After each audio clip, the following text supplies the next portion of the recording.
Good morning, ma'am. Good morning. Welcome to the Recovery Ward / Temporary Laundry Service. Thank you. If you'd like to hear about laundry, I'd love to tell you. Sure. Okay, well, come on in out of the rain. You don't have to stand out there. So, as a camp follower, a female camp follower, I had two options: to be a laundress / mender, or a nurse, and all that required. Nursing would have been more dangerous because you would have been susceptible to catching diseases and so forth. Laundry was laundry. Could have been more mundane, but it seemed to be the safer of the two choices. I would have been following a significant other, most likely a husband, possibly a brother, father, whomever I was dependent upon for my living situation. And when they go off to war, now I'm left with an economical problem and a safety problem. So you can imagine, what are your choices? This was deemed safer than staying home. So I'm following across Pennsylvania in my heels, possibly into battle and danger with Native Americans or other European settlers that might not have the same political beliefs that the Army had. So this is what I chose to do. In order to eat, I had to have one of those jobs. So this is my job. I would get half the rations, food rations, that the men would get, and if I brought children with me, they would get a quarter of that ration. So, and it's not a very extensive list of choices, so it's not super healthy in that there's really no fresh vegetables or something, unless there's something you can see as you're walking through the woods. But we're here in the fall and we're heading into winter. There's not much chance of collecting a lot of fresh edibles. So to do laundry, we would have been setting up our big kettle. We have a tripod out there, but because it's raining, I'm inside. We would be simmering this water overnight, and we would put the dirty shirts in there. So when you're talking several thousand of soldiers, 6 women would be assigned to take care of 100 soldiers, which meant each woman had about 16 and a fraction of a soldier to wash for every week. So, not sure how that works. I've been asked. Did they do it once a week? Did they do it, every other? How did that work? There's nothing really written down about that, which is kind of standard when it comes to the mundane things that either the lower soldiers did or the women did. So I'm gonna say maybe it was once a week. Maybe when you finished this shirt and gave it back, you took the dirty one and started all over again. I'm not really sure. Forbes trained early in his adult career as a surgeon, so he understood germs of what they knew of that day in that time.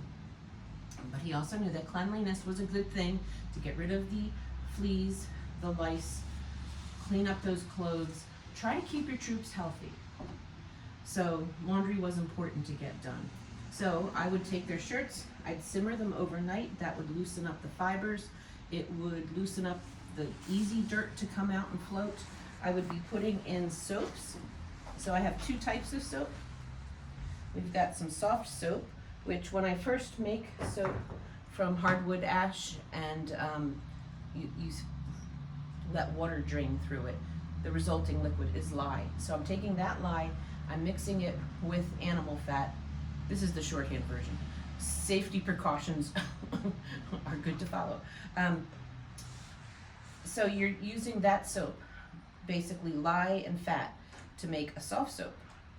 And then if you wanted it to become more of a bar soap, you'd be adding a little bit of salt, and that would help solidify it. But soft soap is handy because it dissolves better. So if I toss it in my simmering kettle, the soap is melting quicker than a hard lump of soap. So that would go in there. You could put in chamber lye, which is from a chamber pot, thus the name. It was urine that was aged for about 2 weeks. It becomes closer to ammonia, so it's a stain release thing too. Isn't it weird how all this gross stuff is cleaning your clothing? And then to bolster that, the bleach of the day, the powerhouse, this is a bucking ball. It's a scrap of linen and it has wood ash in it. So just the way drizzling water through the wood ashes and catching the resulting liquid is where we get our lye from. Putting this into the water, it's doing the same thing. It's releasing lye. It's creating the lye and releasing it into that water. So it's helping to lift those stains. It's really not much different. I mean, we put Clorox in on our socks or anything white.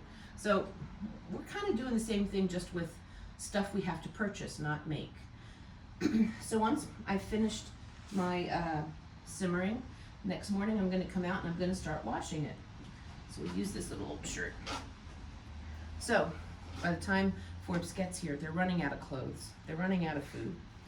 The clothing is just falling apart, and this one's a pretty good judge of that, because even when we start to stitch on patches, it's going into weak fabric, which is creating new holes. So when you wash it, you're not going to be really rough with it. So we would take some soap, whichever one you wanted. You would rub it on the shirt, on the stain, and you would gently but firmly wash that area. It's more like washing your hands than scrubbing anything. So once I've done that to the whole shirt, I probably dip it back in here to swish out some of that concentrated soap, and then I'm going to move on to rinse.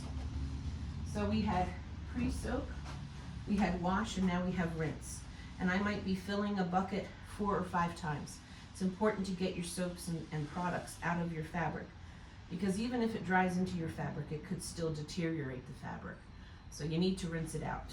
If I'm rinsing, I might throw in a few things that might help it.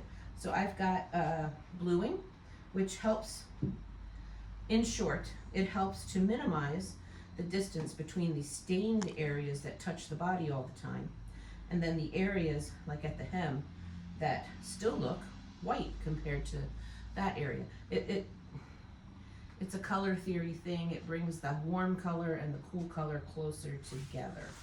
So that could be something I would add. I might add some starch. So for the colonial regimentals, I would put corn, wheat, or potato starch. First you make a slurry, then you know, it's like making gravy. And then you would add it to your rinse water. So you would wonder, why would I starch a shirt that's falling apart? It gives it a little more body, so it doesn't seem so droopy. It also coats the fibers so that when you go to wash it again, it might release the dirt a little easier, because it will have first stuck to the starch, which would dissolve in the water, in the washing water, and thus help clean out that dirt that it accumulated. So once that's done, I'm going to wrap it up. So I'm going to wrap it down. The purpose of this is to protect seams and hems and buttons, anything that could break. Now, after looking at this shirt all summer long, it's not the seams, the buttons, or the hems that are falling apart. It's the fabric. It's because the body oils, the sun, the sweat, everything is affecting this fabric. And I'm going to guess it probably was not washed every time it was worn. So that would help make it last longer. But now I'm up to the 18th century version of spin dry. So I take it's called several things: a beetle board, a bat, a battledore. It depends, I believe, on which part of Europe the woman who's swinging it came from. So we're going to just beat this thing. So after trying to be careful with it, what we're doing, we would be beating it to force the water out, the way spin dry on your washing machine is pushing water out. And it's also pushing out the leftover soaps and dirts. So it has a purpose. It does not get as dry as spin dry on your machine, but it gets closer. So now I've got a nice clean shirt. What do I do with it? We don't have clothing lines. There's 2 reasons. Or here's my 2 reasons. And the first one is my opinion. If you're going to string clotheslines where there's animals and people and all these feet and all this motion, somebody's going to get snagged and your laundry's going to hit the ground. The other reason is they are using the oxygen that is released from green plant matter Not so much in the fall, even the end of the summer, it was very dry, so this grass was very brown. But you want to take that green plant matter, catch the oxygen it's releasing, and it's the common phrase is it's the 18th century version OxyClean. So we're using that oxygen to continue to bleach this shirt. We're also using the sun to continue to bleach.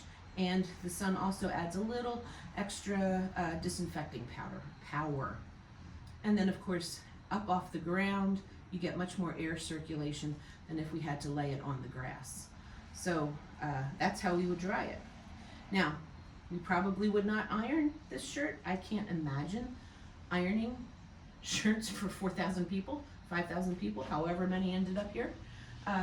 But the British officers, they would get particular attention for their shirts because all we're talking about is bleaching white linen in this laundry. They would get, I'm gonna guess they're gonna get washed in their own kettle because no matter how clean you make your shirts, you're starting out with a dirty kettle. You don't wanna mix a slightly clean shirt with a filthy shirt.